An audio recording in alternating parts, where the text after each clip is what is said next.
Ba tata iba mama kiamboto kyoto awe tukolele beto mpeto le tezi o nkombo ya tata ya mwana pe tata moli mo santo tolandi mate na biso na kati na ndako nzambe ndenge baotikote ya biso wana nde bile na biso ya bomoi yango nde bapesi biso ekobatela biso pe moi mobimba ba programme nyonso lingomba abongisi biso nyonso tolandi malamu yango nde tokolanda pe kosalela mikolo nyonso oyo banda l'an 2021 inauguration ya musée pe 100 ans ya lingomba tata moli mosanto papa simoki mbaunkiangala lobi ete lingomba esi ekoli mutu nyonso oyo azali ete azalaki mwana moke na ntango alobi ete akoli koloba te ete mutu soki akokisi 50 ans 50 ans eza age ya nini ya sagesse donc koloba ete si tokoli okoli ngomba esi ekoli koloba ete makambo nyonso il faut etambola na kini ya mutu soki akoli ase reflexaka abe naza mukolo makambo mususu ata ndenge nini olekisi yango kaka omeli yango eza boye te mutu soki akoli ata likambo mabe amoni yango akopesa kaka conseil pe ya mabe te ya malamu oyo ifo eredresse mutu oyo asali mabe yango tata moli mosanto ekobakisa ete tozongi a zero donc makambo nyonso oyo tosalaki na mibu eleki ya mabe tobosani yango tolanda sikoyo malako na ye ndenge azali koteya biso butu moi susi lingomba ezala na kinya wana ekota na kati na lingomba yango pe ekokende na mokili mobimba ke mokili kozala na kinya tozala bana tosi ndenge aza kotinda biso na kati na mibeko oyo azongisili biso mibeko toza kotanga oyo ya Bible toza kotanga pe oyo ya lingomba ya apesi kasi na mibeko kolo Yesu ya lobi na mibeko nyonso ya ekobakisa ete linga nzambe na yo na motema moko pe yo moko omilinga olinga pe baninga ndenge yo moko omilingelaka yango na kikongo tango baza kote ya biso balobi ete zola inki ilulungu su lwansiku opaka tembo ilungolubani na lingala do yango baza kote ya biso lelo na milulu ya mama mwilu azalaki mama ya bolingo na ba message nyonso ya ba papa liloba ya suka ya mama mwilu avant que atika biso bolingo tozala na bolingo. Oui papa. Merci papa na ndengo pesi biso liloba ndenge olobi nkolo Yesu alobaki yango a résumé mibeko nyonso na makambo mibale linga nzambe na yo na motema moko linga pe mozalani na yo ndenge yo moko omilingaka nde na kikongo balobi soki olakisi bolingo na baninga na yo okokisi makambo nyonso mibeko nyonso okokisi yango parce que soki ozonga na mibeko ozokolanda mobeko soki bolingo ezali te mibeko nyonso ekwei. Ingeta papa soki ozali na bolingo mibeko nyonso ekoti na kati ya bolingo, mais soki ozali na bolingo te nyonso kosala ezali pamba. Tengwana. Merci papa. Merci papa. Yango toza kotuna ba papa. Toza kotuna ba papa. Mituna mususu. Tango tokotuna ba papa babandaki kolakisa biso bakoko. Bakoko oyo baboti mama Mwilu. Baboti tata Simoki Mbango. Tuna tobandaki kotuna papa. Mwilu elakisi nini? Aza kotinda biso na bankoko. Bakoko kuna na Kingombe. Bankoko baza koyebisa biso Mwilu elakisi ete source oyo ebimisaka mai ya kitoko. Source ya mai oyo ekobimisaka mai ya kitoko. Wande kuna biso kuna na Kasai balobike Mwilu bakasai bazali bozali na Kasai Mwilu lakisi nini?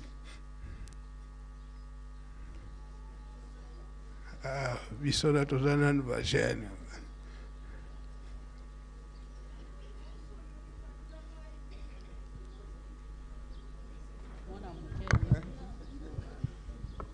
Na kombo ya tata ya mwana pe tata Molimo Santu. Papa topesi merci mingi. Biso Mwilu elingi koloba likolo. Nde tobengaka Mwilu. Likolo epa ya Nzambe. Kuna nde tobengaka Mwilu mahazambi. Tobetele maboko.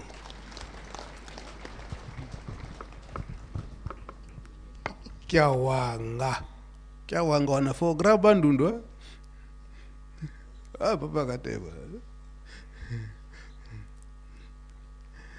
Kiawanga bakoko balakisi biso ete mutu moko aza na motema ya boboto.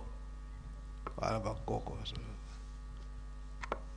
Mutu moko ya kinya, mutu moko ya boboto. Wana ndi bakoko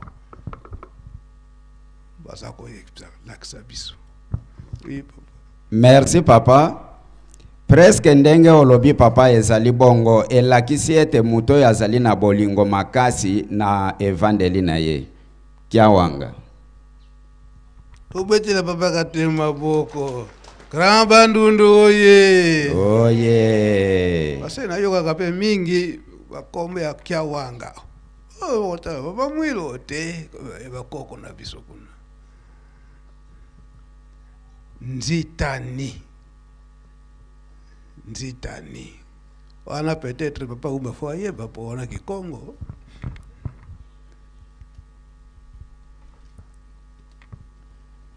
Na kombo tata mwana pe tata Molimo Santu ndengo pesi biso maloba nzitani ezali kotosana ezala teke ngai kaka mete kotosana mbuta tosa leke pa atosa mukolo papa nde yango wana. Tobetela papa umba maboko. Est-ce que tu comprends? Nzitani. Donc pesa na respect. Mutu na mutu fa respecte muninga. Ndenge mobeko kolo Yesu linga moninga na yo ndenge moko mbilingelaka. Merci papa. Merci papa. Donc koloba ete mama Mwilu azali kotinda biso bolingo. Eza boyete Donc kombo ya mama Mwilu Kiawanga Nzitani tolandi ba explication nyonso. Donc kolobete bolingo. Ya ngope kaka mfumu longo papa yengenda kuntima à partir de 1960 atindaki nde bolingo.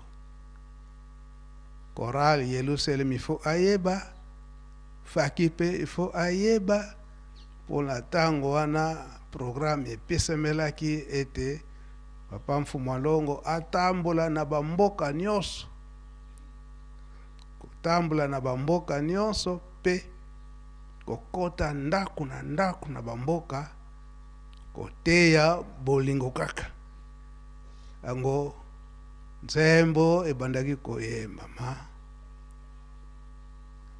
akweyi kutuki de diambwedi. Donc soki bolingo ezali te, ba famille ekoya koyinana pe makambo mabe kokota mingi liwa makambo ebele.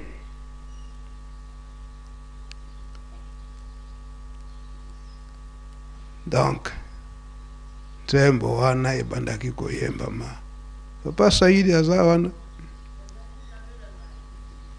bolingo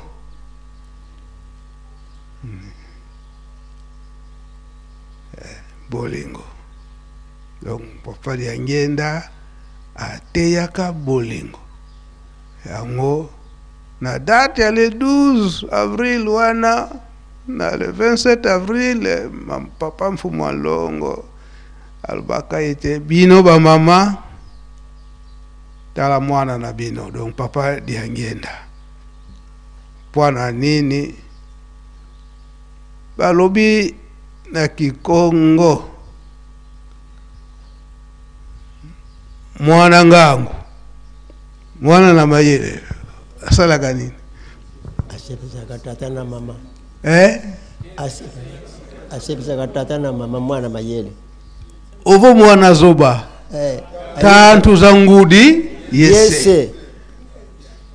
Soki mwana azo kosala makambo oye sengelite konionga mingi ya mama pasaka kukanisa.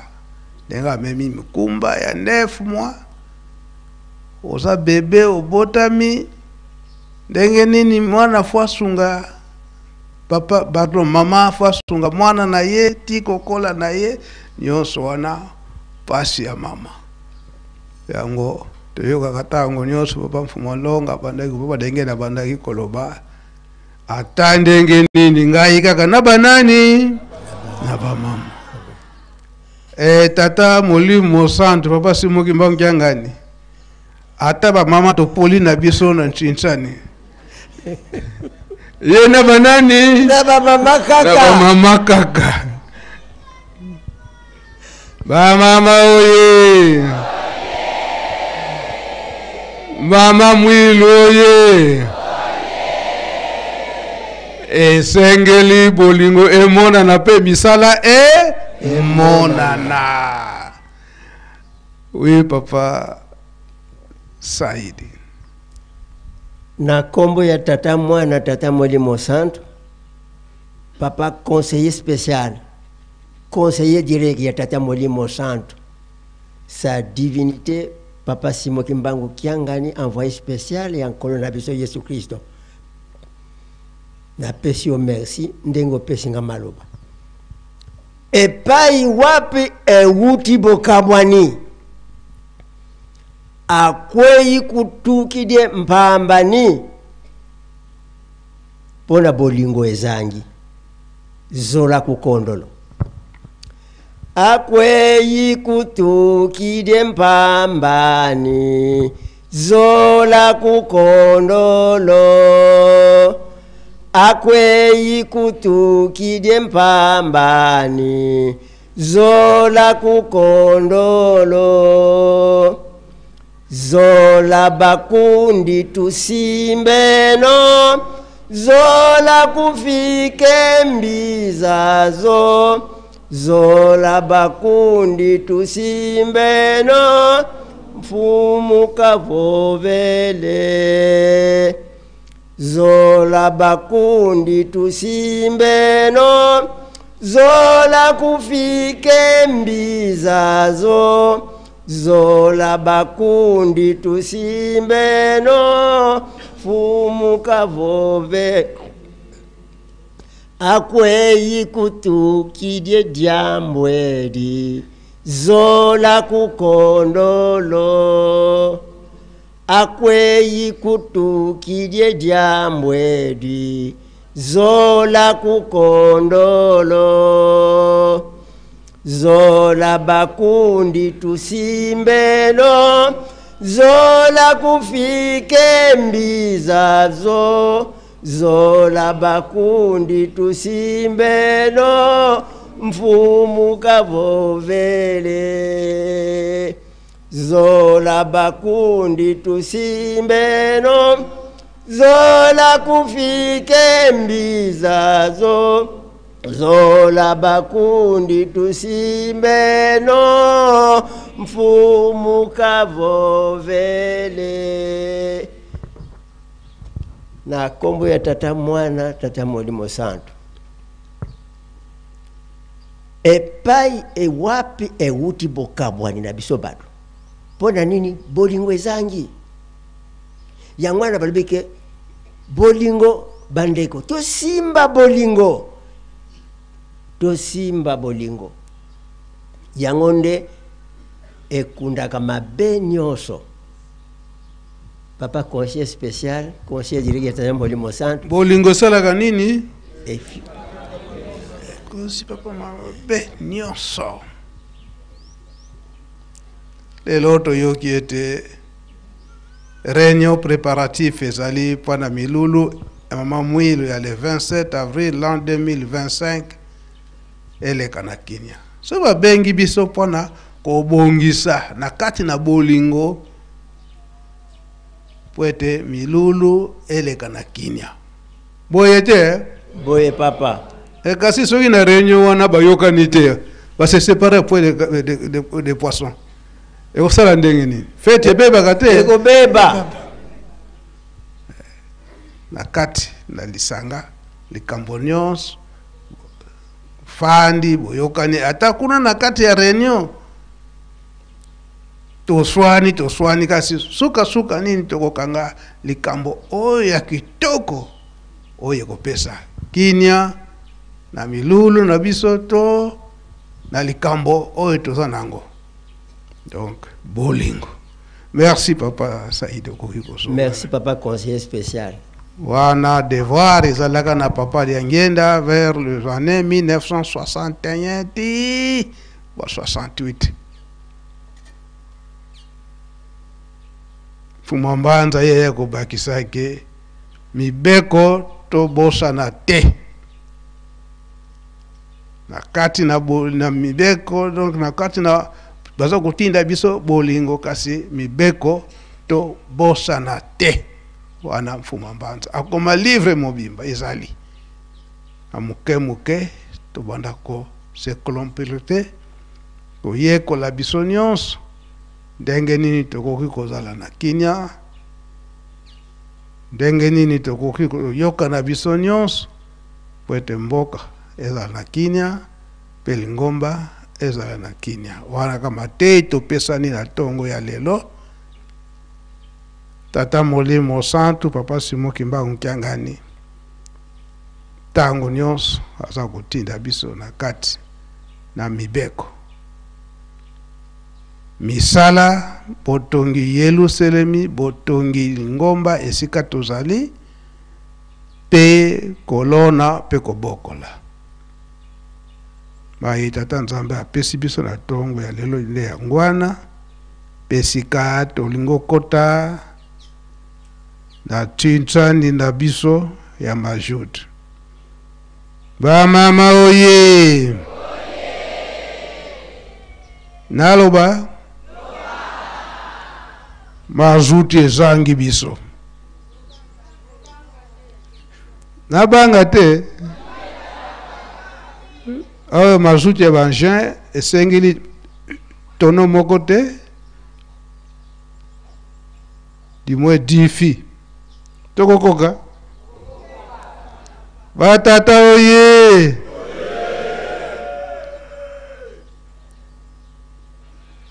tokopesa maboko mpona bosomi mazuta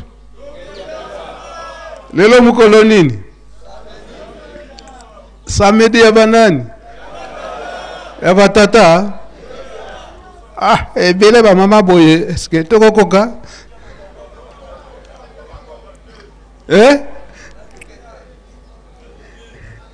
quantité qualité noko yoki waobi qualité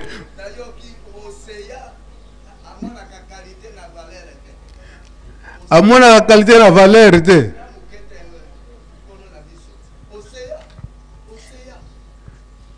Osea na komba tata mwana pe tata Molimo Santu fumu Osea kotikala kaka Osea tunungu ata adali muke na ye ngenge ya tunungu ezali na ngo me Osea nde akozipa ako ndenge tuuti koyoka ba explication ya bolingo Osea ndenge bazali wana ndenge osengi ba fi ya mazute okomona bakopesa ebele koleka meme ba mosusu oyo tokoki kotanga kombo na bango te po 2025 ezala na makambo minene kotanga kombo te kasi tolobi koseya nde oyo tata Molimo Santu azoloba ata koseya akwei ngai kaka nsima ya oseya ebongo noko azala nsima ya nani bamame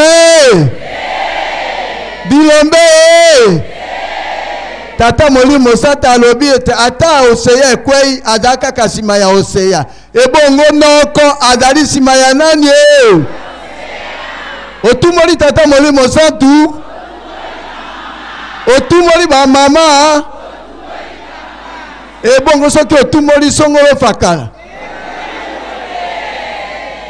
fumu Yesu Masiya na suki kaka wana bon je nde ekojuge makambo na terrain alibitre nani yo moko yo moko kaka yo moko kaka moto ayebi likolo pese voisin na yo te voisin na nga ya wana te oyo nde momemi ya ba trouble ya ba mfutema encore soki amoni esa ina no micro ye moko loba soki voisin ezwa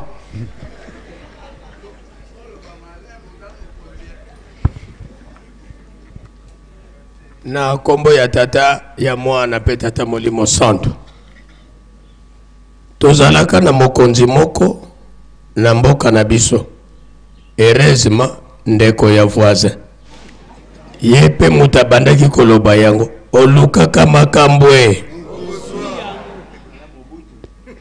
donc noko c'est vrai tozali komona bibusi na yo ndenge batondi kuna me kobosana te mokolo mosusu tata moko kaka lokola boyi na tongo aya kaka mbala moko pon $1000 pe batata balongaka te balongi oya lelo komona na tata ndengona papa limbisa nzambe na biso yo balola kaka miso na esika wana po yo moko moto yebi tata wana awutaki wapi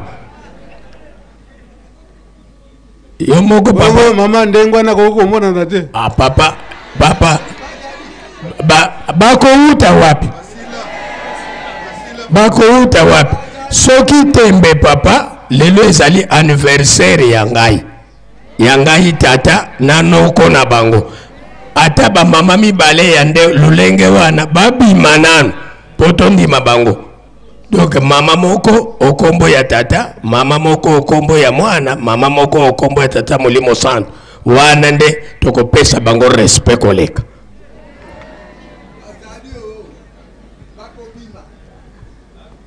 mama Mwilu ye le 27 avril oye to silisi botongo lelo kombo tata mwana pe tata Molimo Santu amen.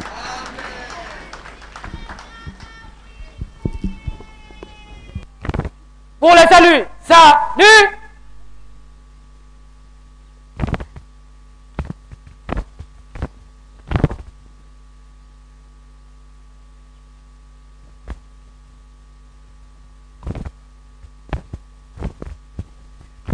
Fin. Fixe.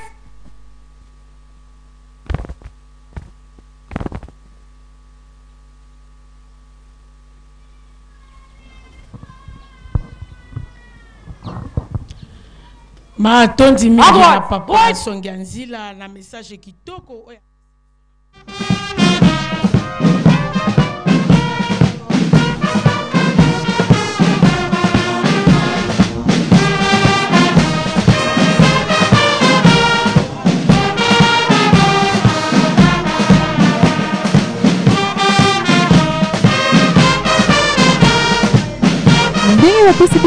En référence dans Proverbe 31, verset 29, le but de plusieurs filles ont une conduite vertueuse, mais toi, tu le surpasses.